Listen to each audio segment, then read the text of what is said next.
the battle is over, and we want to thank His Excellency President-elect for giving us the opportunity to come say congratulations message to him and to the team that have fought to give us, everybody, a peaceful election and a successful one. As a matter of fact, this election wasn't an easy one. It was an election where everybody was thinking, are we going to have a peaceful election or not? So we were all on standby praying to have a perfect, transparent, and a peaceful one. Like I said in one of the IPAC meetings, elections are not won by the EC. Elections are won at the polling stations. And if you are very vigilant at the polling stations, that is where you can get your victory. If you're not, you won't see your victory. You have to win with huge margin, and nobody can dispute the fact that you have won. Not even the electoral commissioner can dispute that fact. And I have been vindicated with that statement. Actually, we in the APC believe that President Mahama has been given another opportunity to be president. That opportunity was given by majority of the Ghanaians because they think that the previous government or the current government did not do much, and they wanted a change that will carry everybody along, not just members of the MPP or NDC or any other party, just every Ghanaian was fighting for change, and that change has been effected. And the only way you can change people is when you involve them in the process of change, and the change will be effected. So for us, we have all seen what happened in the last previous government. History has repeated itself 3 times. In 2008, the NDC against the MPP, you saw what happened.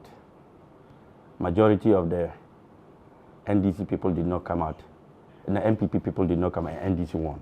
In 2016, it repeated itself again. Majority of the NDC people did not come out, and then MPP won. Today, 2024, history has repeated itself again. What it means is that there has been some break between leadership and grassroots over the period, every party. And we have to take this clue, this example, and this precedence to know that the 2024 elections was not won just by the campaign of the NDC alone, but by the displeasure of many Ghanaians who did not see leadership from the MPP. And they have given the NDC a new life. So you today, as President Mahama, you are the future today, and you are the present today and the future tomorrow. So leadership this time round would determine whether the majority political parties are going to have a say in next coming, or we are going to run back to a military regime.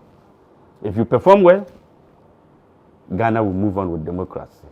If you don't, then military will rather come in and say, look, we don't even trust these political parties anymore.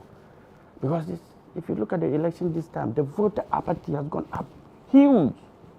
Huge. Many Ghanaians didn't want to vote again. They are not interested in politics anymore. And I said one thing in the middle of my campaign. I said the election is going to be determined by 2 factors. Factor number 1, the die-hard members of NDC against the die-hard members of MPP. And whichever party comes out with the majority will win. And factor number 2, Ghanaians deciding that they want a third force. And so we are not going to vote for NDC and MPP, and we'll go to a second round and elect a new leader.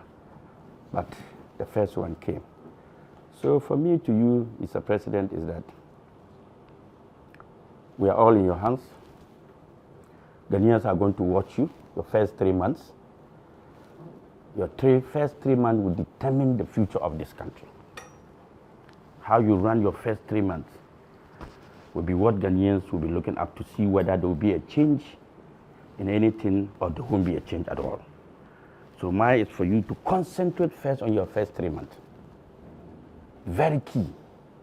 What policy alternatives are you bringing to convince Ghanaians in your first 3 months? And secondly, I will also advise that from now till your first 3 months, that at least Ghanaians need a change of mindset. They want to see a leader they can follow, they can relate with, they listen to, a leader that is transparent, sincere, and honest. If you look at the current government, you realize that they've stopped the State of the Nation address. They don't even talk about the State of the Nation address anymore.